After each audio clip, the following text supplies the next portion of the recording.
días por Colima, buenas noches en Europa y bienvenidos nuevamente a una sesión de transferencia de conocimientos realizada en colaboración por la Red Global MX Capítulo España y la Universidad de Colima. El día de hoy quisiera dar las gracias a nuestros invitados, la doctora Susana Aurelia Preciado Jiménez, doctor Mario Guillermo de Anda Chávez, director general de Educación Superior, maestro Jesús Omar Brizuela Padilla, director general de Educación Continua, y los directores de nuestros planteles anfitriones, doctor Emilio Prieto Díaz Chávez, director de la Facultad de Medicina, y maestro Ángel Gabriel Hilerio López, director de la Facultad de Enfermería, alumnos y alumnas y docentes de ambas facultades. Por parte de la Red Global MX, muchas gracias a la doctora Adela Rendón, nuestra presidenta, al ingeniero Javier Pliego, vicepresidente, y amigos y miembros de la red. Me gustaría ahora ceder la palabra al maestro Ángel Gabriel Hilerio López, director de la Facultad de Enfermería, para que nos dirija unas palabras, por favor. Muchas gracias a todas y a todos. Gracias por estar en esta sesión de la Red Global Capítulo España, donde pues vamos a escuchar un tema interesante que tiene que ver con procesos inmunológicos y la neuroinmunidad ante el dolor del ojo.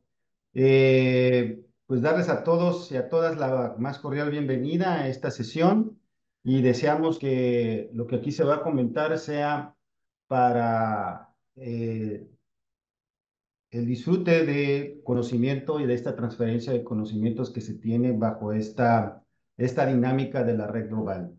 Pues bienvenidos y con mucha atención, pues me voy a permitir hacer una presentación de nuestro ponente. Eh,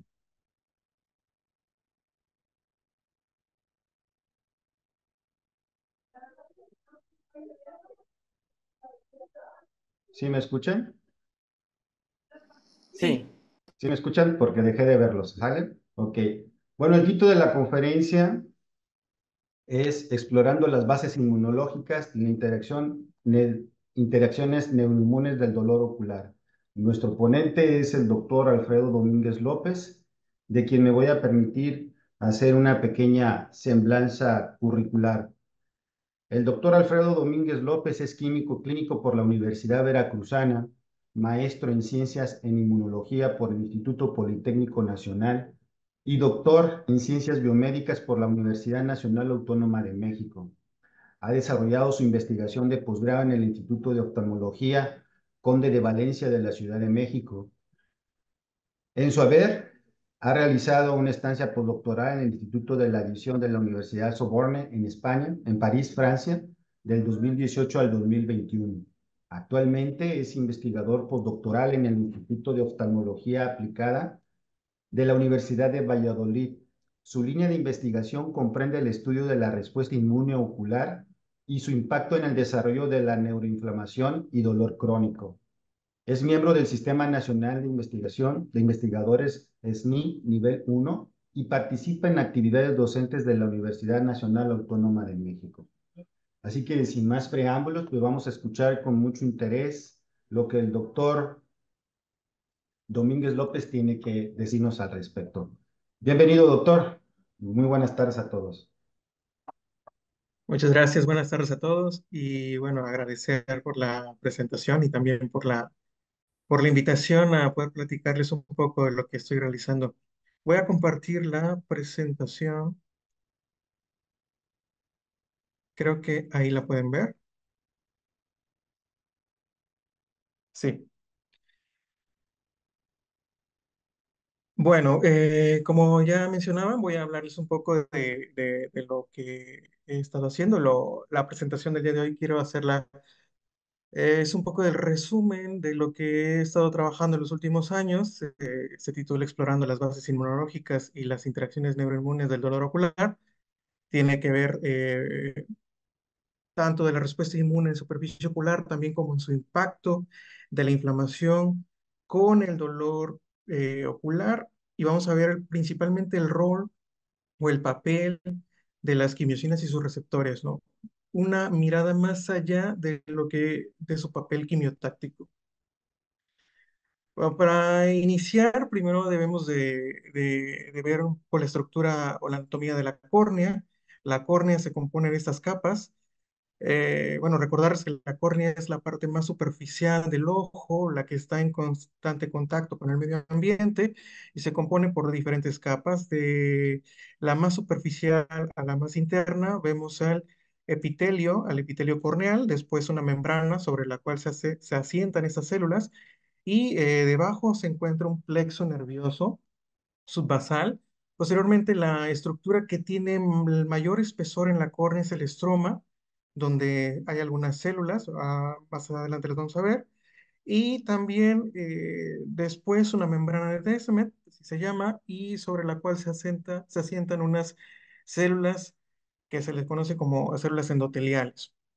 Toda esta estructura compone la córnea y como podemos ver, principalmente por las células epiteliales en la parte más superficial, pero en el estroma va a haber principalmente células que tienen que ver con la regeneración y la producción de esta matriz extracelular que compone el estroma corneal, que son las células de los queratocitos, pero además de esos queratocitos, va a haber algunas células inmunes.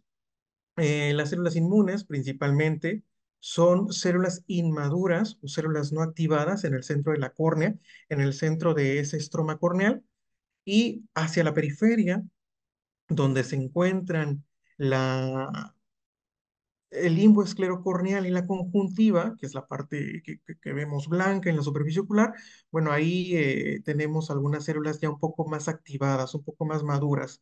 Cuando hay una agresión en la córnea, estas células que no están activadas en el estroma corneal se empezarán a activar y las que están activadas la periferia empezarán a migrar.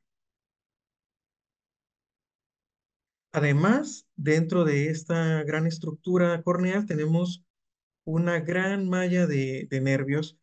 La córnea es el tejido más inervado del cuerpo. Tenemos aproximadamente 300 terminaciones nerviosas, eh, en 300 veces más inervación en la córnea que lo que podríamos comprender en la misma zona de la piel, por ejemplo, incluso 50 veces más inervación que lo que se encuentra en la pulpa dental. Entonces, es el tejido que va a tener una gran cantidad de nervios. Aquí podemos ver en la parte, en la figura A, cómo ingresan los nervios desde la zona periférica hacia el centro corneal. La manera que ingresan es una rama muy amplia, pero después se va haciendo cada vez más delgada hasta lograr unas ramificaciones muy, muy delgadas en la parte central de la córnea. Eso es un corte, tipo una rebanada de pizza de la córnea, y aquí podemos ver debajo de ella un corte en plano de toda la estructura corneal, visto desde una perspectiva superficial. Podemos ver cómo esas ramificaciones amplias en la periferia se van haciendo cada vez más delgadas conforme van ingresando al centro córneo. Aquí tenemos también una perspectiva, un plano transversal, un corte de la córnea, donde podemos ver también en una imagen de inmunofluorescencia en verde una tinción para los nervios corneales y en azul para los núcleos de las células.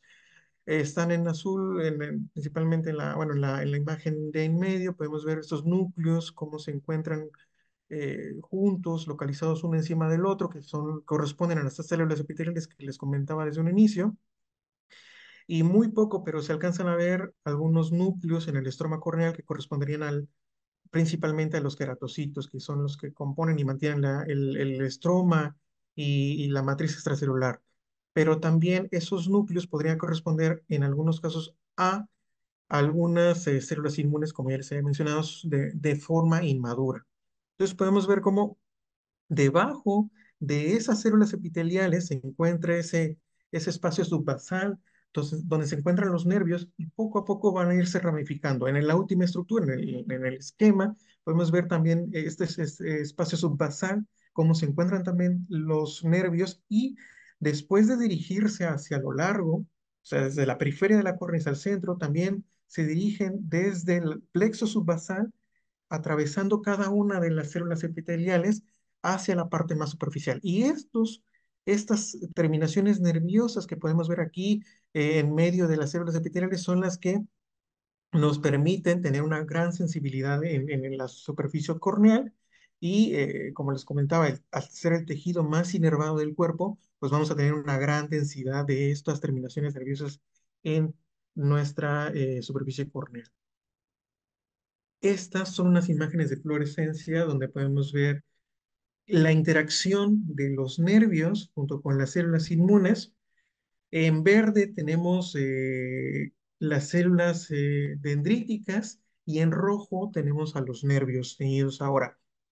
Entonces, en la primera, en la figura A, podemos ver otra vez un plano, una imagen de toda la córnea en un corte plano donde desde la parte superficial o superior podemos ver todas estas ramificaciones en toda la córnea, pero además unos pequeños puntos verdes. En las amplificaciones B y C podemos ver estas células dendríticas, cómo se localizan y cómo interactúan, se sitúan una al lado del otro, junto con estos nervios, ¿no? Bueno, en el otro esquema que tenemos a la derecha también podemos ver diferentes planos de la misma célula comenzando desde el B1, podemos ver un plano más superficial y luego vamos ingresando más al centro de esta célula, en la porción 3 o en la columna 3 tenemos el corte donde tiene una mejor visualización las ramificaciones de la célula dendrítica. Ya en las figuras, en las imágenes de abajo tenemos las tinciones en rojo y esas tinciones en rojo corresponden a los nervios, ¿no? Y podemos ver en la última, en el merge o en la colocalización, cómo están las terminaciones nerviosas en constante contacto con las dendritas de las células dendríticas.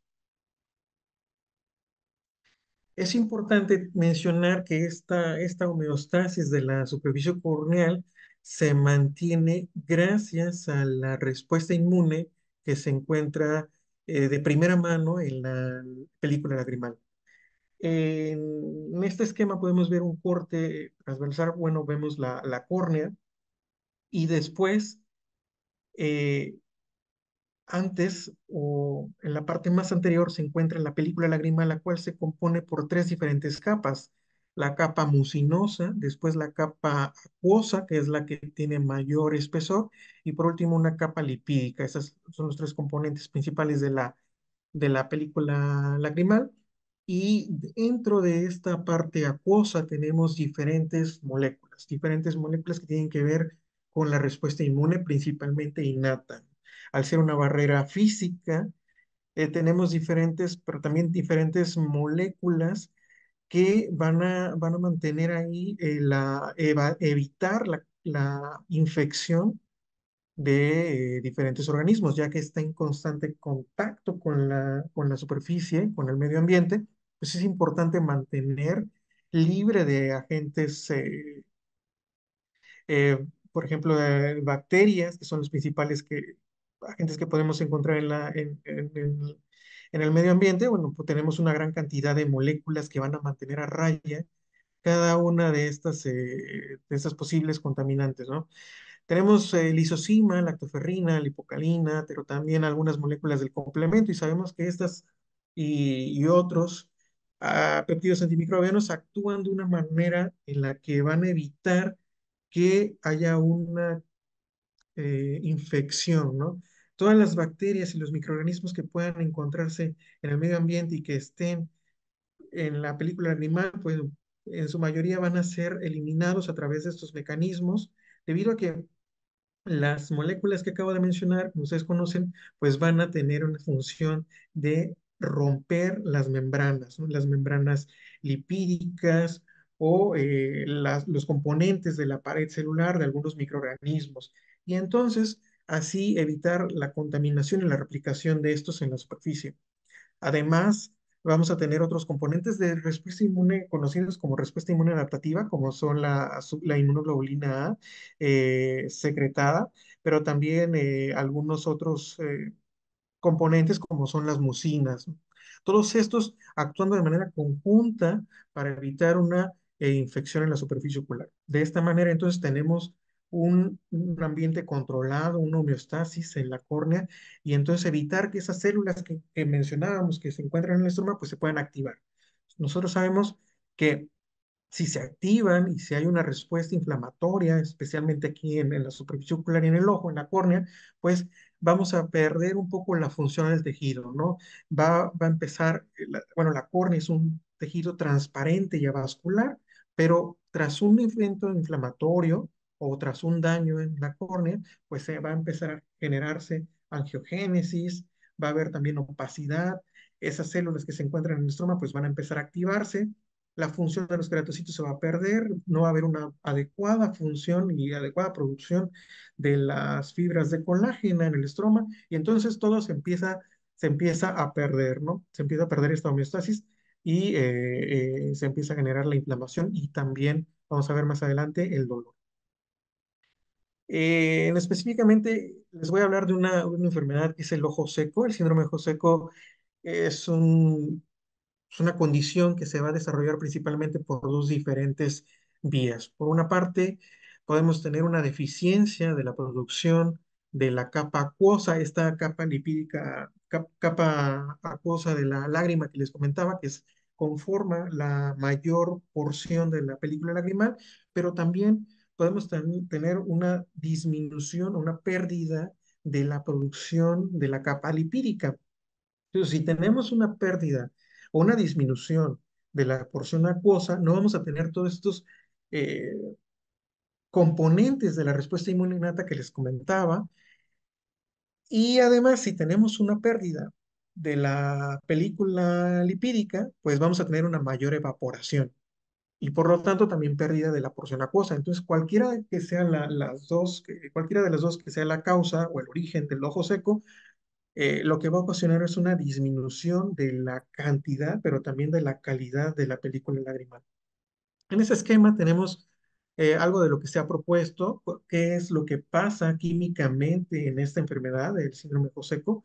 Bueno, en la parte superficial tenemos la el ambiente homeostático, lo que pasaría en un ambiente controlado. Tenemos una capa lipídica en perfectas condiciones, la porción acuosa, con todos los proteínas y componentes que ya mencioné, y después una capa mucinosa, ¿no? Seguido de las células epiteliales. Bueno, cuando tenemos una disminución de cualquiera de estas dos capas, de la acuosa o la lipídica, vamos a tener pues una reducción de la película lagrimal, y además esta reducción de la película lagrimal pues va a inducir entonces en algunos casos una hiperosmolaridad, porque nosotros sabemos que tenemos una concentración de componentes, de solutos en cierto diluyente, que en este caso sería la película lagrimal, pero si disminuimos la película, si disminuimos el diluyente, pues vamos a aumentar los solutos y por lo tanto la concentración, y también puede ser que incremente la osmolaridad. Estos eventos afectan a las células epiteliales que tenemos en la parte más superficial. Estas células epiteliales se pueden perder por diferentes eventos apoptóticos o también otros tipos de muerte celular como necróticos. Y esta muerte pues va a generar liberación, ¿no?, de algunos componentes de las células que van a ser liberados entonces a lo que resta o a la poca película lagrimal, y entonces hay un ciclo, ¿no? Empieza a haber mayores componentes que no debería de haber ahí, las células se empiezan a activar, hay producción de citocinas inflamatorias, y estas citocinas inflamatorias entonces van a volver a activar más y más a las células epiteliales. Ha sido ampliamente descrito en la literatura que hay una gran cantidad de marcadores que se incrementan en la superficie ocular, tanto en la lágrima como marcadores o receptores en las células epiteliales de la conjuntiva de los pacientes con ojo seco. Y algunos de los hallazgos que se han podido observar a través de algunas técnicas más ingeniosas y novedosas es la disminución de los nervios de la superficie ocular y también el aumento de células inflamatorias. Estas células, estas imágenes que tengo aquí, se obtienen a través de una microscopía confocal, que eh, de manera sencilla es como un ultrasonido de la córnea en el cual podemos ver las estructuras que ya les había comentado.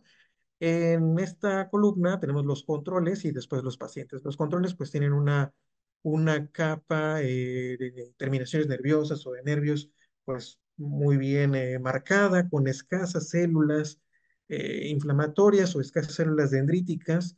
En este caso vamos a tener ver las células en rojo y los nervios en amarillo. En los pacientes tenemos esta disminución de las terminaciones nerviosas y un aumento considerable de las células inflamatorias. Y tenemos otros pacientes como se pierden estas terminaciones y es evidente el aumento de la inflamación. Lo que les comentaba, bueno, es esto que en superficie ocular se puede ver bueno, en la córnea, estas características o estos cambios o anomalías en los pacientes con ojo seco, pero también en la conjuntiva podemos observar a través de la cuantificación y caracterización de pacientes, pues diferentes marcadores inflamatorios. Y nosotros sabemos que hay una gran cantidad de marcadores inflamatorios que se han últimamente correlacionado con dolor, ¿no? Ya vimos que las células pueden migrar al sitio de lesión.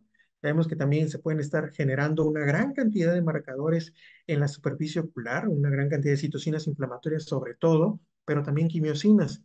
Y todas estas, sobre todo las quimiosinas y las citocinas, pues su papel, su función es aumentar la migración o el reclutamiento de células inmunes al sitio de lesión. Es una manera de alarma o de alertar al resto del cuerpo, ¿no? Aquí hay un evento, necesitamos que vengan, necesitamos que lleven a cabo su función, ¿no? Entonces, por eso se liberan estas quimiosinas y estas citocinas para la migración de células. Entonces, los vasos que se encuentran en la periferia de la córnea, les había comentado que la córnea no tiene vasos sanguíneos, entonces estos vasos empiezan a liberar las células para que vayan migrando hacia el centro de la córnea y también hacia la conjuntiva y se incremente la inflamación en la superficie.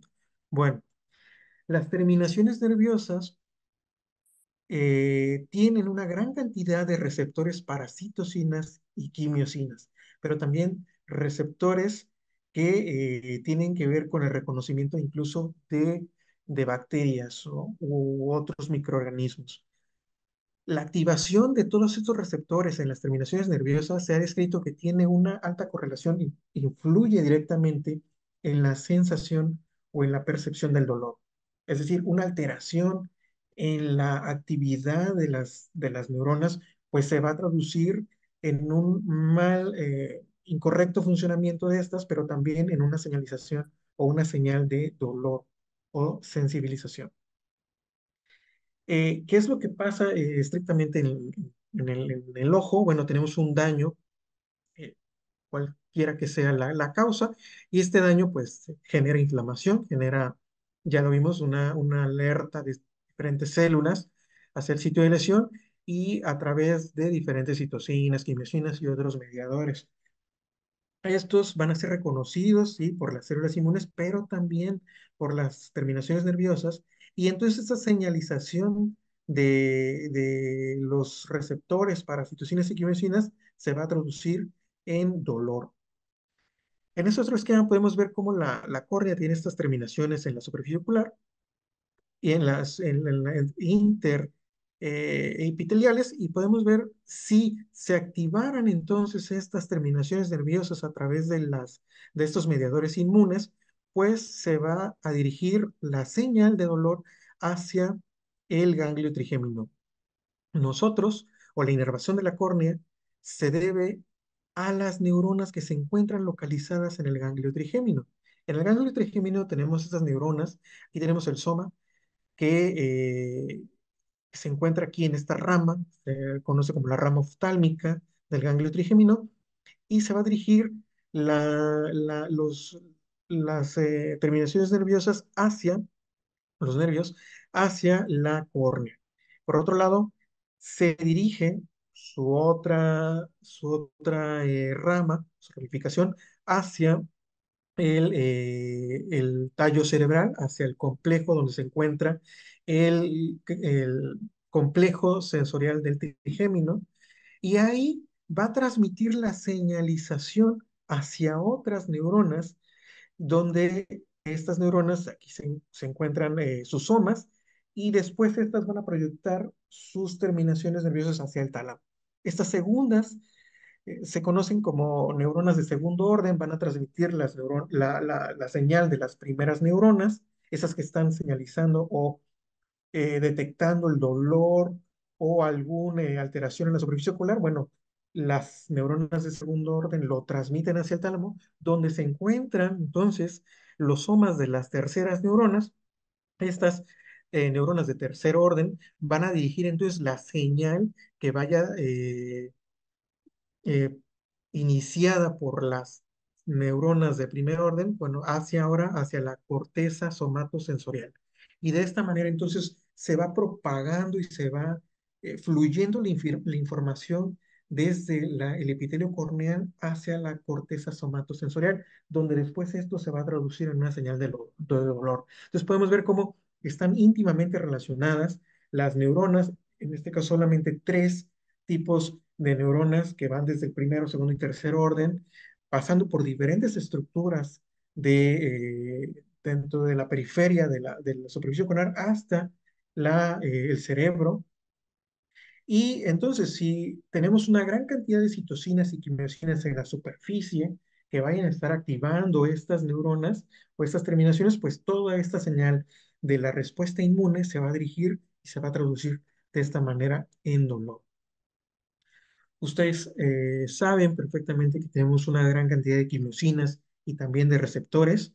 Las quimiosinas las podemos eh, subdividir en diferentes clases y esto va a depender de las conformaciones de las cisteínas y entonces vamos a tener familias de quimiosinas, ¿no?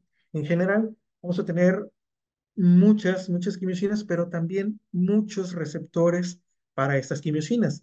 Y estos receptores pueden tener la capacidad de ser pleiotrópicos, bueno, van a detectar una gran cantidad de quimiosinas, incluso hasta de diferentes familias. Y bueno, estos receptores se van a encontrar en una gran cantidad de células inmunes. Aquí tenemos un esquema, podemos encontrar, por ejemplo, es un esquema que parece complejo, realmente trata de resumir bastante los principales receptores que se encuentran en estas células inmunes. No son todos, pero, por ejemplo, el neutrófilo va a tener receptores CXR1 y CXR2, y el receptor CXR2 pues detectará CXL1, CXL2, CXL3 y todas estas quimiosinas. Entonces, cuando tenemos una producción de quimiosinas, por ejemplo, CXL2 va a actuar como un llamado de emergencia. ¿Quién tiene el receptor para CXL2? Pues el neutrófilo. El neutrófilo entonces migrará hacia un gradiente de densidad de esta quimiosina, sirve como si fuera un llamado de alerta que dirige entonces el flujo y la migración de la célula específica al sitio específico de lesión. Y así vamos a tener una gran cantidad de receptores y de alertas para cada una de estas células. Pero no solo vamos a tener una quimiosina, una célula, un receptor.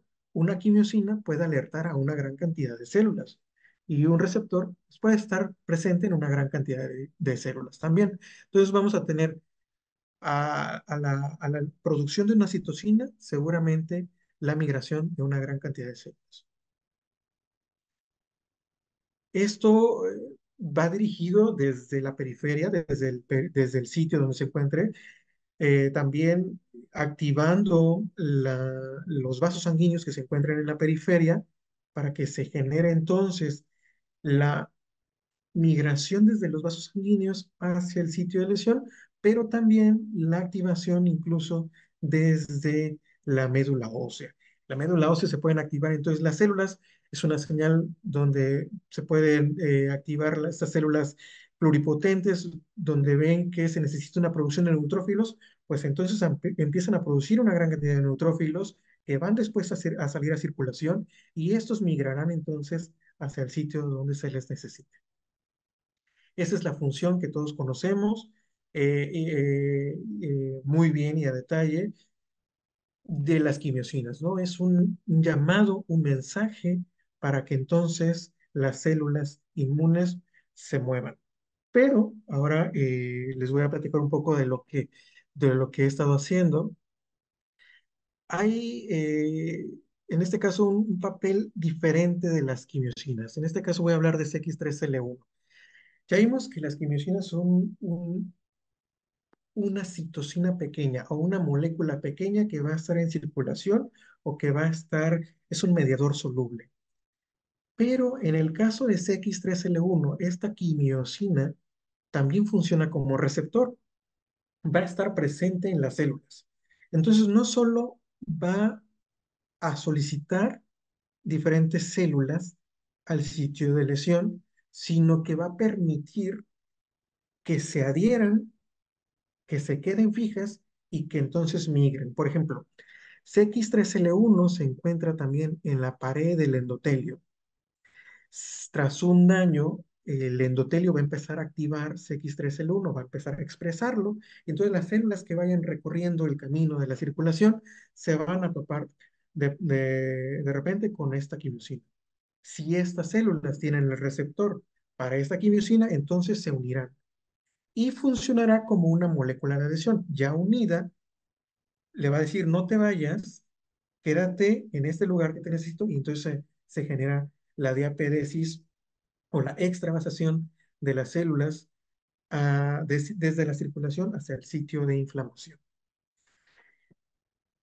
Algo muy interesante de esta quimiosina es que en la literatura hay un gran debate acerca de la función de esta quimiosina, porque algunos autores dicen que funciona como protector y otros dicen que funciona como una molécula que genera inflamación y neurotoxicidad. Principalmente en el sistema nervioso central, es donde se ha visto esta dualidad de funciones, por una parte antiinflamatoria o inflamatoria, y también de neuroprotección o neurotoxicidad. ¿Qué es lo que pasa? Bueno, se ha visto a través de diferentes modelos que bloqueando esta quimiosina o este receptor para la quimiosina, pues puede haber diferente disminución de las manifestaciones clínicas de una enfermedad, o al contrario, las puede aumentar, o en otros casos puede activar una enfermedad. Específicamente en el ojo, se ha visto que la pérdida de esta quimiosina y de su receptor induce una degeneración macular en retina, una degeneración retiniana. Es decir, en el fondo del ojo, que es donde llega la luz para que después podamos, bueno, se pueda dirigir esta señal también hacia el centro, hacia el cerebro para que podamos observar. Bueno, estas células se empiezan a dañar y ya no pueden proyectar esa información, y entonces las personas empiezan a perder la visión. ¿Qué pasa? Bueno, al perderse esta quimiosina y la función, se pierde la actividad de la microglia que mantiene una homeostasis en la retina, y entonces se genera una degeneración que va a perder entonces la función, que va a inducir la pérdida de la función en la retina, y entonces un gran daño, ¿no? Lo que nosotros quisimos ver es qué pasaba con esta quimiosina y este receptor ahora en la superficie ocular. ¿La pérdida de este receptor inducirá más daño o lo inhibirá? Lo hicimos a través de un modelo que es de dolor ocular. Consiste en tener, a través de un modelo murino, modelos animales, aplicar gotas de agente, cloruro de benzalconio, en la superficie ocular de estos animalitos, y después del modelo, de una semana de realizar este modelo, bueno, se genera un daño en la superficie, una pérdida de células epiteliales, también dolor. En la primera figura bueno, tenemos el panel A. Tenemos unos ratones, utilizamos dos tipos de ratones, unos ratones wild type, ratones normales o silvestres, y por otra parte unos ratones que no van a tener este receptor. En la A tenemos en las dos primeras los ratones normales, que se les puso, es el ratón control, que tiene solo PBS, tiene una apertura palpebral normal, pero cuando se le pone este cloruro de benzalconio, pues disminuye la apertura palpebral. Después vamos a ver más características. En el caso de los ratones que no tienen este receptor para esta quimiosina, Cuando se les pone PBS, tiene una apertura palpebral normal y tras inducción o aplicación tópica del cloruro de benzalconio, pues también hay una manifestación similar a la del ratón normal. Pero también cuando medimos la parte del dolor, esto lo hacemos a través de unos microfilamentos en la superficie ocular, podemos ver que este modelo, además de inducir el cierre del ojo de los animalitos, también genera un daño corneal, un dolor ocular. En, en rojo tenemos las columnas o los correspondientes a los sujetos que tuvieron el daño con cloruro de benzalconio y podemos ver entre más disminuido esté, significa que hay más sensibilidad. Es decir, al día 3 y al día 7 de haber aplicado este compuesto, los ratones normales tienen dolor.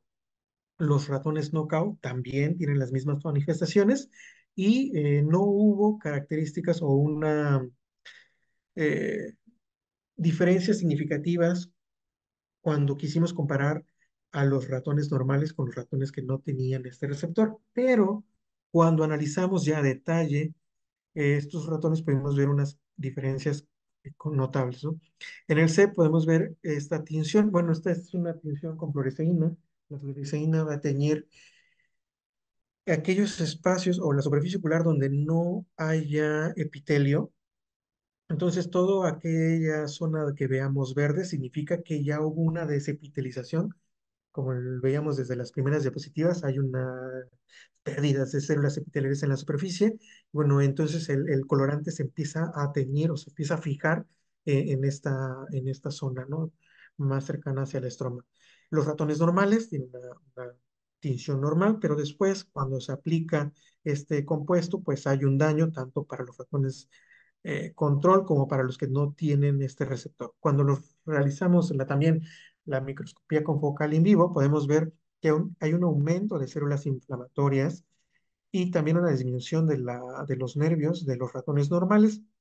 Sin embargo, los ratones que tienen este receptor no manifiestan tanto daño en el estroma corneal, no hay tantas células inmunes ahí y mantienen un poco también la inervación del estroma. Estas son unas imágenes de toda la córnea, de todo el plano de los diferentes ratones. Tenemos una tinción en azul para los núcleos de las células. Entonces, en la parte más superficial son las células epiteliales y después el estroma. En el primer ejemplo podemos ver hay una perfecta estructura de las células epiteliales, una ya lo habíamos visto, una sobre de otra, 5 capas de células epiteliales sobre una membrana, también algunas células en el estroma, pero cuando estos ratones reciben el tratamiento con estas gotas, pues hay una pérdida de las células epiteliales y un aumento también de las células inflamatorias en el estroma. No es así tan marcado si comparamos el segundo ejemplo con el cuarto, no es tan marcado el daño de los ratones que no tienen este receptor CX3R1 y tampoco hay tanto daño. Cuando marcamos para buscar células que tengan esta molécula IVA1 que es para macrófagos, pues podemos ver cómo hay un aumento de macrófagos en la superficie de los ratones normales y no así en los no.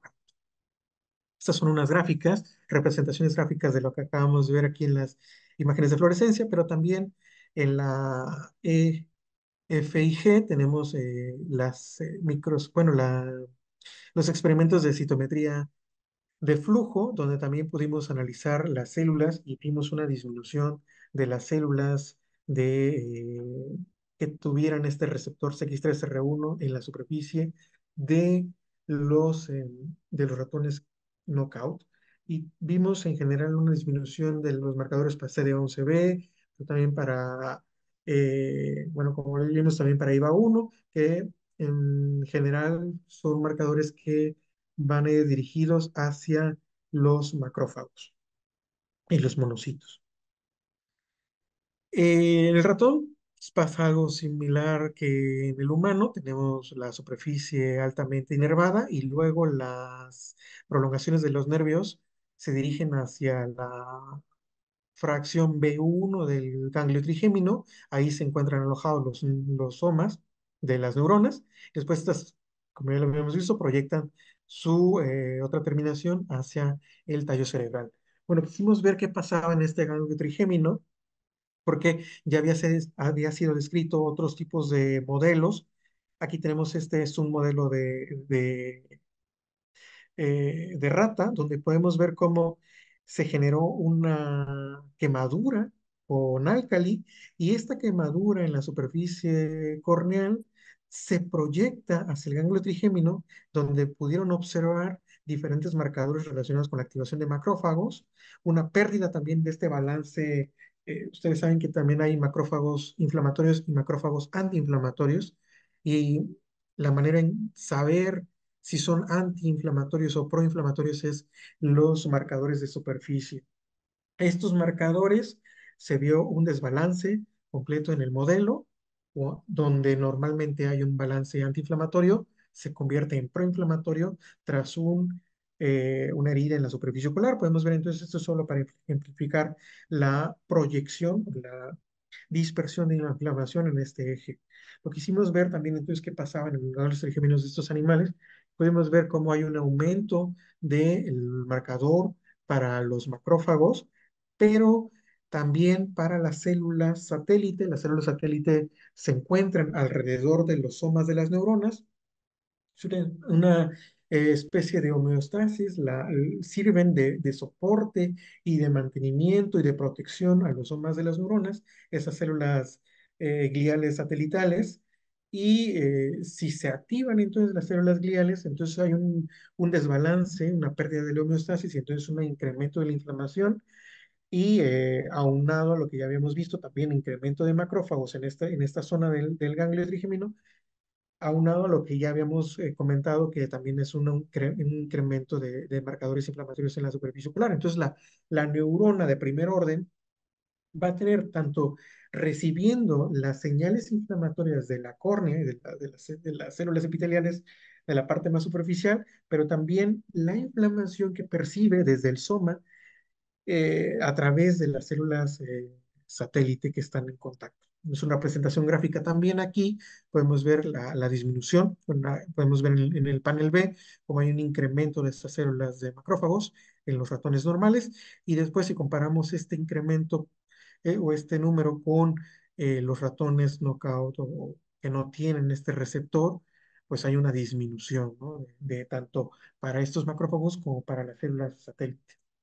Es decir, los ratones knockout para este receptor mantienen un poco más la homeostasis o eh, no tienen tanto daño como los tienen los ratones wild type.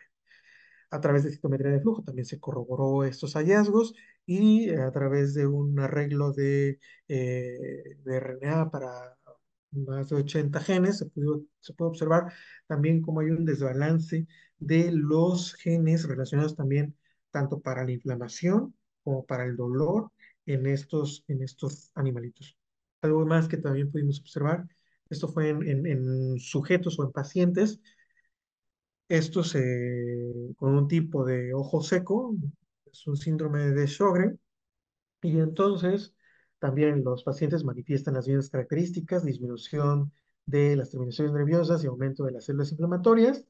Esa es la representación gráfica: disminuyen los nervios, aumentan las células inflamatorias, pero además, incrementó el receptor para CX3R1, y pudimos ver entonces la correlación de este receptor junto con cómo correlaciona con el daño y con la neuroinflamación en los sujetos. Otra cosa que también les quisiera comentar es las quimiosinas de mucosa. Otro papel interesante de las quimiosinas es este. Las quimiosinas de mucosa, como su nombre lo indica, se encuentran solo en la mucosa, en los pulmones, en el aparato digestivo, en las glándulas salivales, ¿no? Pero la otra característica de estas quimiosinas no solo es que se encuentran en estos tejidos, sino que además tienen la capacidad de funcionar como péptidos antimicrobianos. Por ejemplo, CCL28 tiene la capacidad de lisar Escherichia coli, Salmonella, también Pseudomonas, Streptococcus, Staphylococcus y también incluso Candida albicans, ¿no? Los hongos. Tanto bacterias gram negativas como gram positivas, y en este caso el hongo, pueden ser atacados por esta quimiosina. Se ha demostrado a través de microscopía electrónica cómo estas quimiosinas funcionarían como péptidos antimicrobianos, generando poros en las membranas o en la pared celular de los microorganismos y entonces favoreciendo la lisis. También esta característica la tienen CXL14 y CXL17.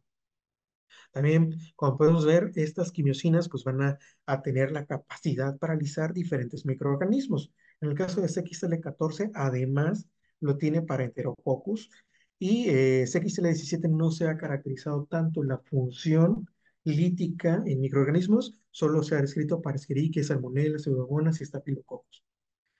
Entonces, recordarán que la superficie ocular es parte de las mucosas, es parte de este sistema de mucosas. ¿Qué pasaría entonces en la superficie ocular? ¿Se encuentra presente o no? Bueno, algo que no mencioné es que estas quimiosinas se han descrito, son muy recientes, son muy nuevas, no se han caracterizado del todo, no se han descrito en todos los tejidos y en un tejido que para nada se había explorado en la superficie ocular. Lo que estoy haciendo ahora, lo que acabo de realizar y describir, es la presencia de estas quimiosinas en la superficie ocular. A través de ensayos in vitro pudimos ver cómo estas quimiosinas son producidas o incrementadas cuando las células se incuban en situaciones de estrés o muy similares a las del ojo seco, en condiciones de hiperosmolaridad o condiciones de inflamación. Con estas condiciones, tanto las células de la córnea como las células de la conjuntiva empiezan a secretar estos componentes. Algo que quisimos ver después fue si estas también se encontraban en los pacientes. Y tenemos aquí en el panel C la representación gráfica de los pacientes analizados. Primero tenemos los controles y después los sujetos con ojo seco. Pudimos ver cómo se incrementa la expresión de CCL28 en los pacientes con ojo seco. No fue así para CXL14 ni para CXL17, pero cuando analizamos la correlación de cada individuo con cada hallazgo clínico, encontramos esta tabla. ¿Qué hicimos? Fue medir el nivel de cada uno de estas quimiosinas con el nivel de cada uno de los siguientes manifestaciones clínicas. Bueno, primero está la edad. Por ejemplo, algo que pasa es que con la edad incrementas XL14. OSDI y MCDEX son cuestionarios o escalas que nos van a dar una, una idea de qué está pasando con el paciente en cuestión de sus manifestaciones clínicas, si el paciente tiene ardor, si tiene irritación, si tiene dolor, si tiene sensación de cuerpo extraño. Bueno, todo esto nos lo va a favorecer este sistema de escalas. CCL28, por ejemplo, correlaciona positivamente con estas manifestaciones clínicas del ojo seco. Cuando veamos unas burbujitas en azul, significa una correlación positiva, y si vemos en rojo, significa una correlación negativa. ¿Sí? Tenemos, por ejemplo, más quimiosina y menos, ¿no? Menos manifestación clínica, esa sería la correlación negativa. Bueno, tenemos para CCL28 que hubo tanto manifestaciones clínicas, también como síntomas, también hubo desepitelización, tanto corneal como conjuntival, principalmente corneal, aumentó el número de nervios, perdón, aumentó la sensibilidad al calor, es decir, los pacientes se les hacen pruebas también para ver qué tanta resistencia a calor tienen, y estos pacientes tenían muy poca tolerancia, y esto pasaba en cuanto más quimiosina CCL28 había. También vimos que entre más SL28 había, mayor densidad de células inmunes había en el estroma de la córnea. Y así podemos verlos también para las otras, XL14, NRS es un cuestionario que valora el dolor, es decir, entre mayor XL14 hay, mayor dolor hay, pero también hay bajo otros mediciones físicas, esto fue un cuestionario y esto fue a través de exploración física, como es una alta correlación la sensibilidad o la hipersensibilidad corneal de los pacientes con la expresión de ese XL14.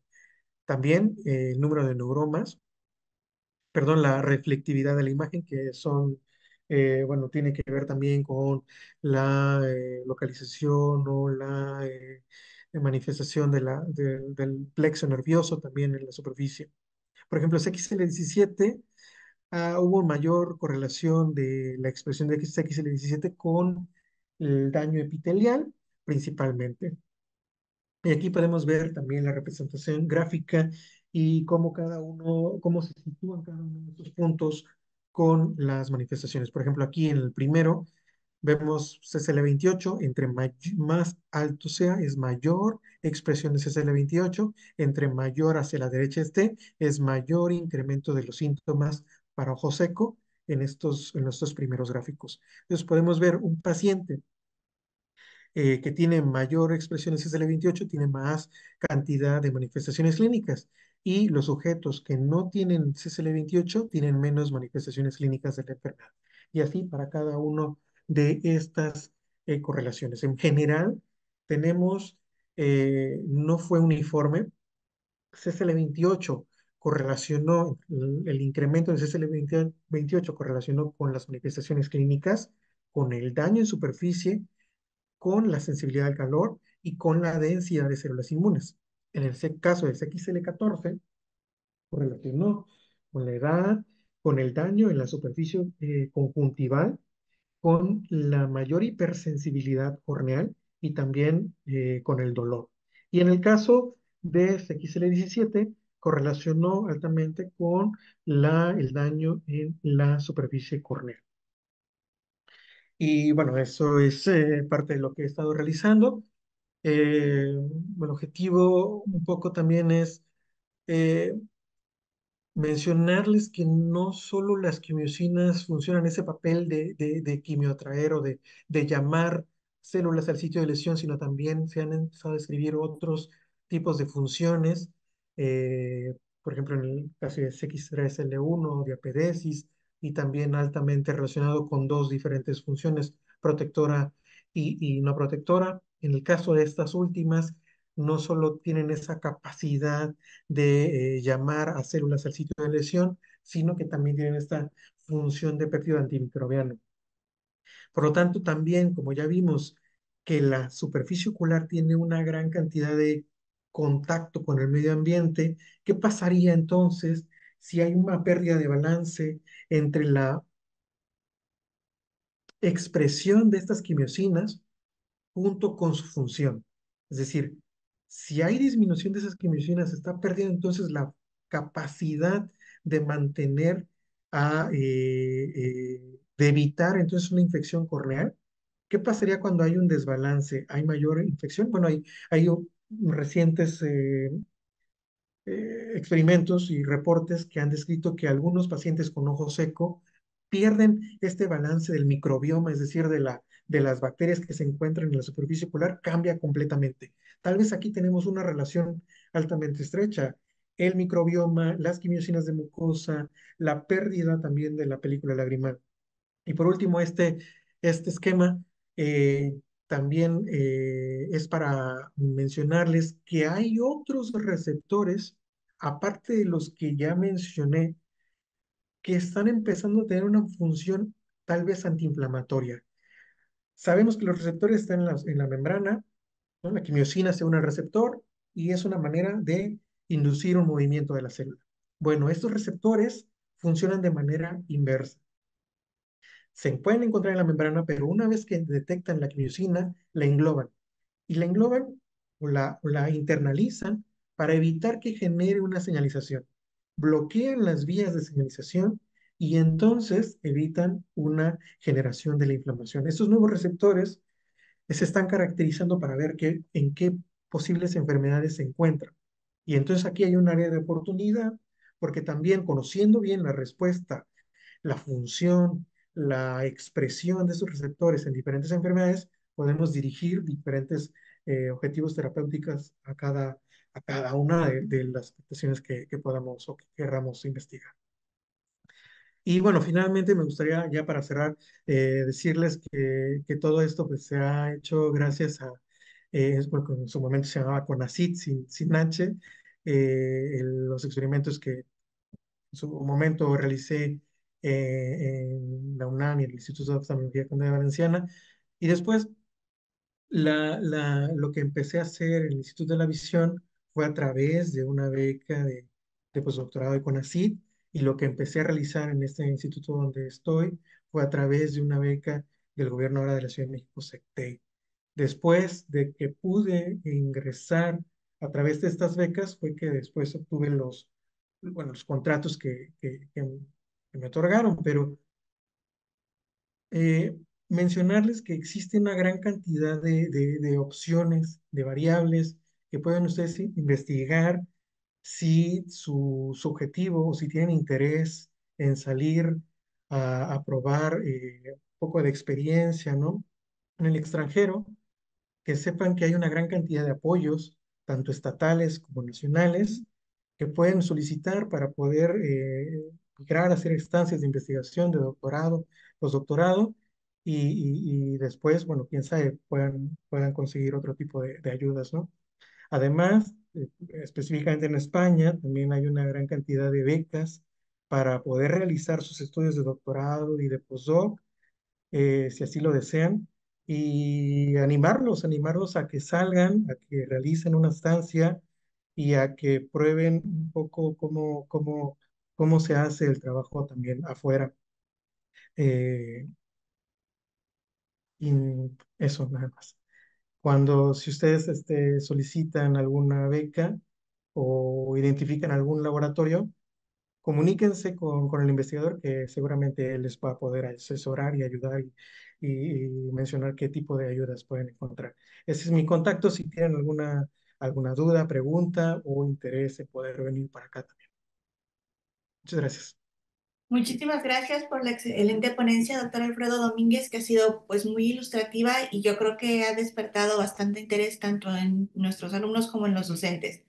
Tenemos aquí algunas preguntas. ¿Qué nos recomienda para tratar al ojo seco y en general para el cuidado de los ojos? Bueno, siempre acudir con el oftalmólogo, ¿no? Para un buen diagnóstico del ojo seco. Gran parte de la población a nivel mundial tiene ojo seco y no lo sabe. Gran parte de la población mundial también tiene bastantes síntomas y no acude al oftalmólogo. Y como ya vimos, si no acudimos al oftalmólogo, si dejamos que estas manifestaciones clínicas sigan su camino, pues vamos a tener todas esas características, ¿no? Pérdida, dolor, incremento del dolor, aumento de la inflamación. Y bueno, el oftalmólogo sabrá qué tratamiento llevar para cada uno de ustedes. Cada caso es diferente. Sí, muchas gracias. La doctora Guadalupe Jiménez también nos comenta que es muy interesante. Esta investigación es básica e importante de cara a poder tratarse clínicamente la enfermedad de los ojos y pregunta si este problema se incrementa con el uso de la computadora y qué podemos hacer.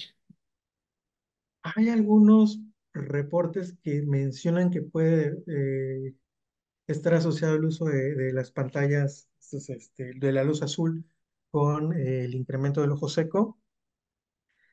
Sí, pero estrictamente puede ser principalmente desarrollado o desencadenado por la pérdida de la función de las glándulas lagrimal o de las glándulas de meiomio, que va a generar estas capas lipídica o acuosa de la superficie ocular, ¿no?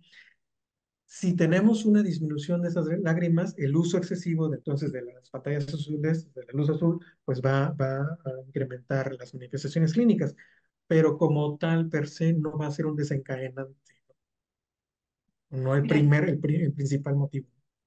Gracias. El doctor, el maestro Ángel Gabriel Hilerio López nos pregunta, felicidades por la ponencia, doctor Alfredo. ¿En qué medida el proceso de envejecimiento contribuye en estos procesos de neuroinmunidad en el ojo? Sí, eso es algo muy interesante porque también se ha visto que conforme incrementa la edad, también disminuyen las terminaciones de la superficie ocular.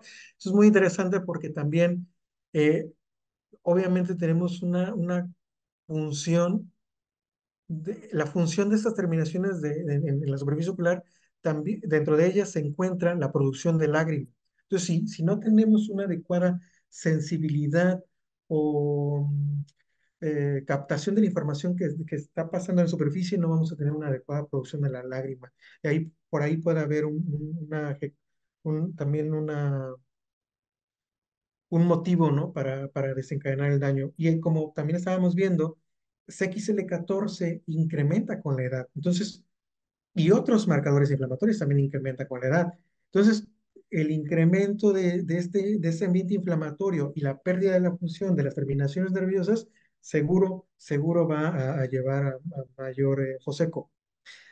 De hecho, en la población arriba de 50 años, la probabilidad de tener ojo seco es altísima, aproximadamente más del 50% de la población de arriba de 50 años. Entonces, bueno, sí se incrementa bastante. Muchísimas gracias. Y me gustaría pedirle al doctor Mario Guillermo de Anda Chávez si nos puede también dirigir unas palabras, por favor.